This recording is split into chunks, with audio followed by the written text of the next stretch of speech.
Muy buenas a todos los amantes de los casos del terror y de los más oscuros pensamientos del ser humano. Les habla Archivos Tétricos. El día de hoy les hablaremos sobre unos asesinos en serie que atormentaron a adolescentes finalizando la década de los 70, más específicamente en 1979. Les hablo de los asesinos de la caja de herramientas, o como se les conoce en inglés, The Toolbox Killer. Estas personas desvivieron y torturaron a adolescentes durante 4 meses. Un caso realmente duro, pues lo que hacían estas personas con sus víctimas era demasiado fuerte. Sin más, empecemos. Niñez y adolescencia. Les empezaré a hablar sobre Lawrence Whitaker. Este hombre, al poco tiempo de haber nacido, fue adoptado por el señor y la señora Whitaker, una pareja trabajadora y bastante normal. Desde pequeño Lawrence demostró ser un rebelde. Él odiaba la escuela, así que decidió abandonarla a los 17 años y empezar una vida rebelde. Él dedicaba sus días a robar, manejaba de manera imprudente y se oponía al sistema. Al poco tiempo vivió su primer arresto. Este lo llevó a vivir 2 años en prisión. El castigo no lo detuvo, al contrario, continuó por la vía criminal. Los delitos fueron cada vez más y más peores, al igual que los castigos. Fue arrestado y encarcelado varias veces y recorrió varias cárceles de Norteamérica. Debido a su actitud incontrolable, fue a dar a una clínica mental de Missouri donde fue analizado y lo diagnosticaron con paranoia y trastornos psicóticos. A pesar de esos resultados, fue puesto en libertad y los delitos continuaron. Y es así como en el año de 1974, sus trastornos psicóticos se hicieron presentes como nunca antes, y Whitaker apuñaló a un empleado de un supermercado. Ahí fue arrestado por intento de homicidio y sentenciado a prisión en California. Y ahí conoció a Norris. Por otro lado tenemos a Roy Norris. Este hombre nació en febrero de 1948. A los 17 años, al igual que el hombre que anteriormente hablé, él abandonó la escuela. Pero en vez de dedicarse a la vida de delincuente, decidió enlistarse en la Marina y llegó a servir 4 años en Vietnam, aunque nunca vivió un combate. Al regresar a San Diego, el inocente hombre sacó a flote su lado oscuro. Fue arrestado en 1969 por intento de abuso y posteriormente por atacar a una mujer. La Marina, al ver eso, lo expulsó inmediatamente por su conducta psicótica. Tras salir bajo fianza en varias ocasiones, siguió acechando. Atacó e intentó abusar a varias mujeres, estudiantes en su mayoría. Y fue a sus 27 años cuando logró satisfacer sus necesidades enfermas abusando a una mujer. Fue aprehendido y encarcelado en California, donde conoció a Whitaker. Y fue así que el 15 de octubre de 1978, Whitaker fue liberado de la colonia de hombres en California y regresó a Los Ángeles. Allí encontró un trabajo como maquinista calificado. Este trabajo le valió a Whitaker cerca de $1,000 por semana, y a pesar de clasificarse como un solitario, se hizo amigo de varias personas en su vecindario, ganándose así una reputación de una persona generosa y servicial, que ocasionalmente donaba dinero al Ejército de Salvación y comida a los centros sin hogar de Los Ángeles.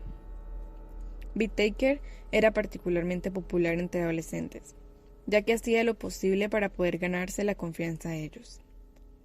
El 15 de enero del 79, 3 meses después de que Whitaker fuera liberado, Norris salió de prisión y se mudó a casa de su madre en Redondo Beach. Poco después recibió una carta de Whitaker, ya a finales de febrero, y la pareja se reunió en un hotel y reavivó su plan de secuestrar y abusar a niñas. Para empezar el plan de Whitaker, ese plan que hicieron en la cárcel, él decidió que debían comprar una furgoneta y así fue que decidieron comprarla con la asistencia financiera de Norris. Ellos compraron un GMC Bandura gris con plateado. Al ver que la furgoneta tenía puerta corrediza, se dieron cuenta de que se podían acercar mucho más a las adolescentes y no tenían que abrir las puertas por completo. Así que estos hombres apodaron la furgoneta como la Murder Mac. De febrero a junio, estos hombres empezaron a hacer ensayos de cómo iban a atraer las mujeres. Primero empezaron a buscar lugares apartados y encontraron un camino de incendios aislado. este estaba en las montañas de San Gabriel, y es así cuando empezaron con su ola de asesinatos. Primera víctima. Su primera víctima fue Lucinda Lynn Schaefer, de 16 años. Fue el 24 de junio de 1979, cuando aproximadamente a las 11 de la mañana esta pareja, Norris y Whittaker, condujo hasta la zona de la playa a beber cerveza, fumar y coquetear con algunas chicas. Aproximadamente a eso de las 7:46, Norris vio a Lucinda que estaba caminando por una calle lateral hacia la casa de su abuela. Este le comentó a Whittaker que había visto a una linda rubia por ahí. Después de intentar sin éxito atraer a Lucinda a su camioneta con ofertas alternativas de llevarla a casa, Whittaker y Norris condujeron más adelante y estacionaron junto a un camión de entrada. Luego Norris salió del vehículo, abrió la puerta corrediza del lado del pasajero y se inclinó hacia la camioneta con la cabeza y los hombros ocultos a la vista. Cuando Lucinda pasó junto a la camioneta, Norris intercambió algunas palabras con ella antes de arrastrarla hacia la camioneta y cerrar la puerta. Este hombre utilizó una artimaña que repetiría en la mayoría de sus asesinatos posteriores. Whittaker puso la radio a todo volumen, mientras Norris ataba los brazos y piernas de la víctima y la amordazaba con cinta adhesiva, mientras Whittaker llevaba a Lucinda al camino de bomberos en las montañas de San Gabriel. A pesar de gritar inicialmente cuando fue secuestrada, Lucinda rápidamente recuperó la compostura. Según los asesinos, dice que mostró un magnífico estado de autocontrol y aceptación serena de las condiciones sobre las cuales no tenía control. No derramó lágrimas, no ofreció resistencia y no expresó gran preocupación. En el camino, Norris abusó por primera vez a Lucinda después de indicarle a Whittaker que saliera a caminar y regresara en 1 hora. Al regresar a la camioneta, Whittaker abusó de manera similar a la niña en ausencia de Norris. En la segunda ocasión en la que Norris la abusó, Lucinda le preguntó si tenían intención de asesinarla, a lo que Norris respondió no. En respuesta, Lucinda pidió que por favor se le diera tiempo para orar antes de que la asesinaran si esa era la intención de ellos. Después de un rato hubo un altercado entre ellos porque no sabían si dejarla con vida o asesinarla. El caso es que decidieron acabar con su vida. Lucinda pidió solo unos segundos para orar antes de que Norris intentara estrangularla manualmente. Después de aproximadamente 45 segundos, este hombre se molestó por la mirada de los ojos de Lucinda y corrió hacia el frente de la camioneta para vomitar. Luego, Whittaker estranguló manualmente a Lucinda hasta que ella cayó al suelo y comenzó a convulsionar. Después giró una percha de alambre alrededor de su cuello con unos alicates hasta que cesaron las convulsiones. A Lucinda se le negaron sus solicitudes de orar antes de que Whittaker y Norris la mataran. El cuerpo de Lucinda fue envuelto en una cortina de ducha de plástico y arrojado sobre un cañón empinado que Whittaker había seleccionado. Segunda víctima. Su nombre era Andrea Joy Hall, de 18 años. Esto sucedió el 8 de julio de 1979, 2 semanas después del asesinato de Lucinda. Whittaker y Norris se encontraron con Andrea Joy Hall haciendo autostop por la Pacific Coast Highway. La pareja redujo la velocidad de la camioneta para ofrecer llevar a Hall, pero otro vehículo se detuvo antes y le ofreció a Hall exactamente lo mismo, lo cual ella aceptó. Así que Whittaker y Norris siguieron el vehículo desde la distancia hasta que Hall salió de fue en Redondo Beach. Ya en esta ocasión, Norris se escondió en la parte trasera de la camioneta para engañar a Hall, haciéndole creer que Whittaker viajaba solo. Ya dentro de la camioneta, Whittaker le ofreció a Hall una bebida fría de la hielera en la parte trasera de la camioneta, y Norris, que se había escondido detrás de la colcha, se abalanzó sobre Hall cuando intentaba recuperar la bebida. Después de una lucha extenuante, este hombre logró someterla torciendo su brazo detrás de su espalda, haciéndola gritar de dolor. Luego Norris amordazó a Hall con una cinta adhesiva y le ató las muñecas y los tobillos. Whittaker y Norris llevaron a Hall a un lugar en las montañas de San Gabriel, más allá de donde anteriormente había llevado a Lucinda. Allí Whittaker abusó de ella 2 veces y Norris 1 vez. Mientras Whittaker violaba a Hall por segunda vez, Norris vio acercarse a lo que creía que eran los faros de un vehículo. Whittaker puso su mano sobre la boca de Hall y la arrastró hacia unos arbustos que estaban cercanos allí. Mientras Norris conducía en una búsqueda infructuosa del vehículo que creía haber visto. Cuando regresó, la pareja condujo hasta un lugar más alejado de las montañas de San Gabriel. Allí Whittaker obligó a Hall a caminar cuesta arriba desnuda a lo largo de la carretera y luego le ordenó a Hall que posara para varias fotografías Polaroid. Whittaker y Norris llevaron a Hall a una tercera ubicación.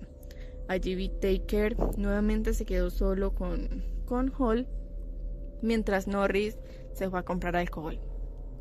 Cuando Whittaker quedó solo, le tomó 2 fotografías más a Hall, mientras ella suplicaba por su vida. Cuando Norris volvió, Whittaker le dijo que le había dicho a Hall que la iba a asesinar y la retó a que le diera tantas razones como le fuera posible para cuál dejarla vivir. Antes de clavarle un picahielos en su oreja, este le llegó hasta su cerebro. Luego le dio la vuelta y le metió el picahielos en la otra oreja, pisoteándolo hasta que el mango se rompió.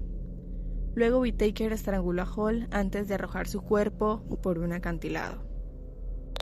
Tercera y cuarta víctima. Sus nombres eran Jackie Doris Gilliam y Jacqueline Lee Lam. Esto sucedió el 3 de septiembre. Ellas se encontraban sentadas en el banco de una parada de autobús cerca de la Hermosa Beach. Lam y Gilliam habían estado haciendo autostop a lo largo de la autopista de la costa del Pacífico antes de que Whittaker y Norris las observaran mientras descansaban en la parada de autobús. Whittaker y Norris ofrecieron llevar a las chicas, a lo que Gilliam y Lam aceptaron.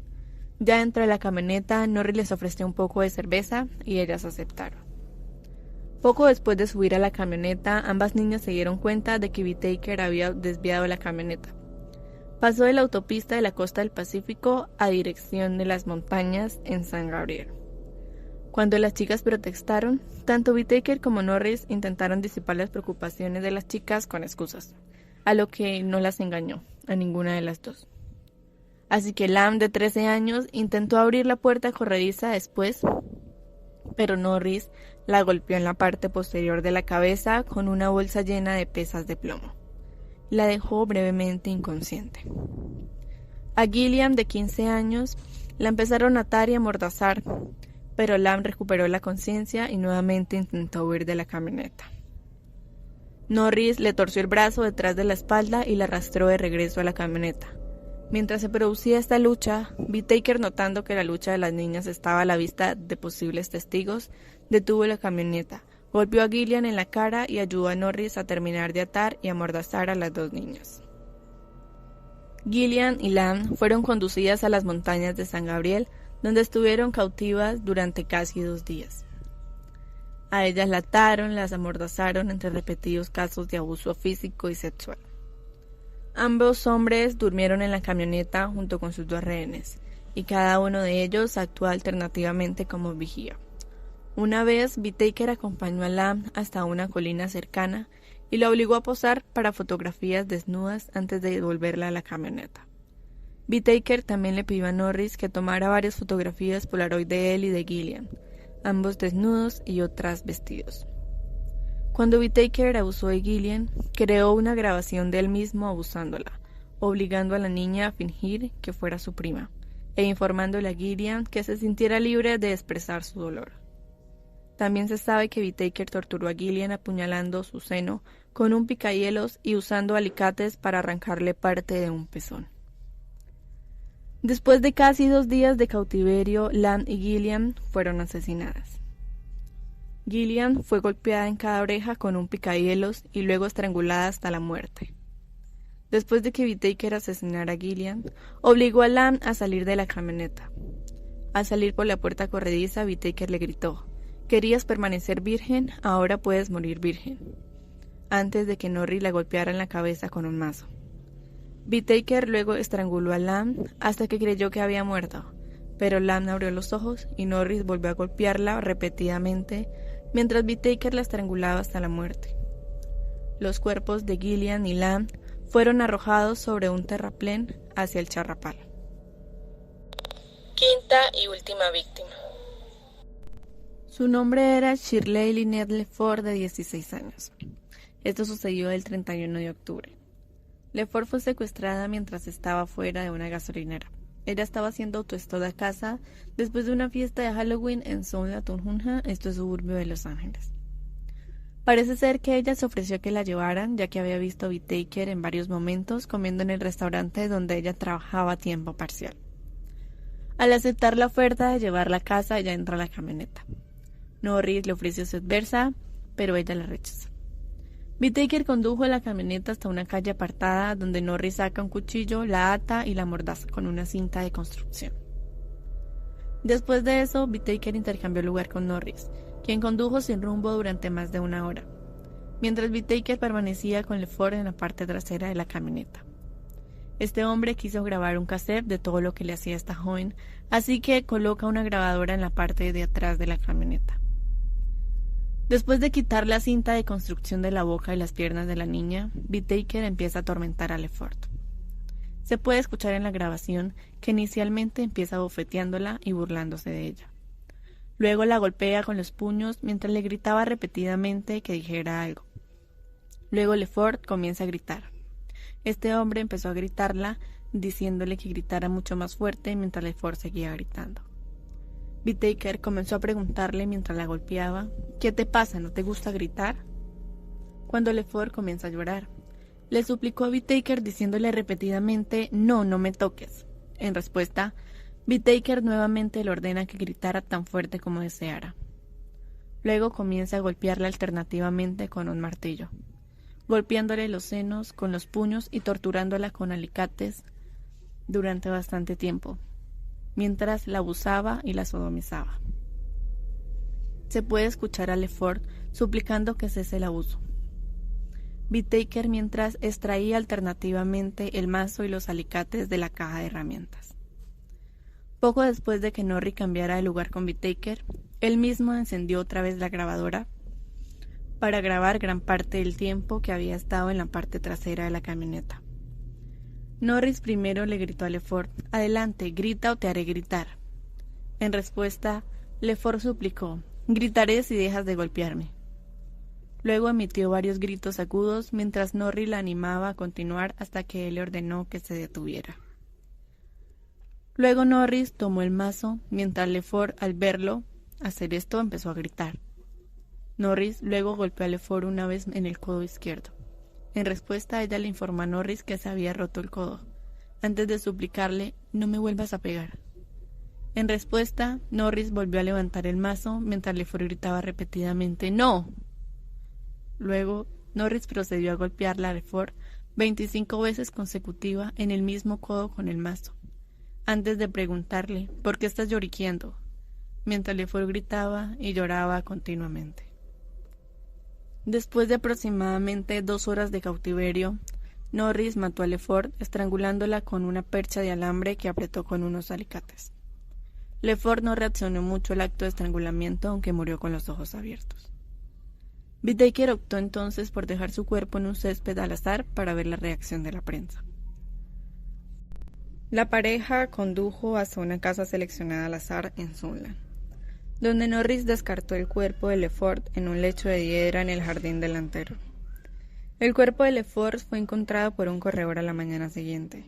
Una autopsia reveló que además de haber sido abusada sexualmente, había muerto por estrangulamiento tras recibir un traumatismo extenso con objetos contundentes en la cara, cabeza, senos y el codo izquierdo. El olecranon sufrió múltiples fracturas. Sus genitales y rectos se habían desgarrado debido a que en parte Whittaker había insertado unos alicates dentro de su cuerpo. Además, su mano izquierda tenía una herida punzante y un dedo de su mano derecha había sido cortado. Confesión. En noviembre de 1979, Norris se reencontró con un amigo llamado Joseph Jackson. Este era un individuo con el que había estado previamente encarcelado. Norris le confió a Jackson sus hazañas y las de Whittaker durante estos 5 meses, incluidos detalles gráficos del asesinato de Shirley LeFort, y además también le reveló a Jackson que además de los 5 asesinatos que él y Whittaker habían cometido, hubieron 3 incidentes adicionales en los que él y Whittaker habían secuestrado o intentado secuestrar a más mujeres. Al escuchar estas confesiones, Jackson consultó con su abogado, quien le aconsejó que informara a las autoridades. Jackson estuvo de acuerdo y él y su abogado informaron al Departamento de Policía de Los Ángeles.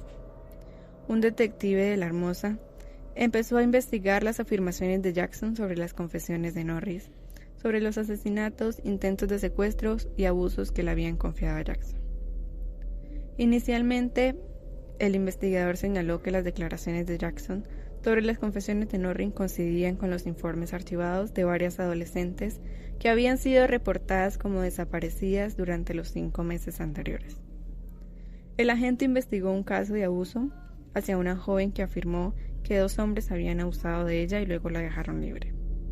Así que él decidió ir con fotografías para que la joven le indicara quiénes eran los responsables y ella indicó que habían sido Norris y Whittaker. Arresto. Estos hombres fueron puestos vigilancia y fueron encontrados con marihuana, así que los llevaron presos por violación de la libertad condicional. Los investigadores empezaron a buscar pistas en la casa de Whittaker y allí encontraron varias fotografías Polaroid. En estas fotografías se encontraba a Gillian y Hall, quienes habían sido reportadas desaparecidas. Además se encontró la grabación donde se podía escuchar cómo torturaban a Lefort y cómo estos hombres se burlaban de ella. Además, en el apartamento encontraron 7 botellas con diversos ácidos, los cuales iban a ser usados en sus próximas víctimas. Estos hombres tenían fotografías Polaroid de casi 500 adolescentes y mujeres jóvenes. La mayoría de estas fotografías habían sido tomadas sin el consentimiento de ellas. Norris asistió a una audiencia preliminar por el abuso de una joven. Él renunció a los derechos Miranda. Estos derechos Miranda son un tipo de notificación que la policía suele dar a los sospechosos de delitos bajo custodia policial. A él se le empezó a interrogar por los asesinatos y lo que le había dicho a Joseph. Este fue el hombre que le contó a la policía. Inicialmente, Norris negó rotundamente cualquier participación en los asesinatos o los abusos. Sin embargo, cuando se enfrentó a la evidencia que los investigadores habían recopilado, Norris comenzó a confesar, aunque intentó retratar a Whittaker como más culpable de esos asesinatos. Norris divulgó que él y Whittaker tenían la costumbre de conducir por áreas como la Pacific Coast y acercarse al azar a las chicas que se encontraban, con ofertas de transporte o de cervezas. También la mayoría de aquellos a quienes se acercaron rechazaron cualquier artimaña que Whittaker y Norris usaron para traerlas a la camioneta, aunque 4 niñas habían aceptado y habían sido asesinadas, y una 5ª víctima, y la primera fue agarrada a la fuerza. En un comunicado de prensa relativo a la investigación policial, el sheriff del condado de Los Ángeles, Peter Pitches, declaró que las víctimas habían sido sometidas a abuso sádico y bárbaro, y añadió 5 cargos de primer grado y se buscaría el asesinato contra Whittaker y Norris. Además, una de las fotografías Polaroid confiscadas a Whittaker y Norris mostraban a una joven blanca no identificada. Ella se encontraba sola con Whittaker y Norris en circunstancias muy similares a las fotografías encontradas que representaban a las víctimas conocidas como Hall, Lamb y Gillian. La joven de las imágenes nunca fue identificada.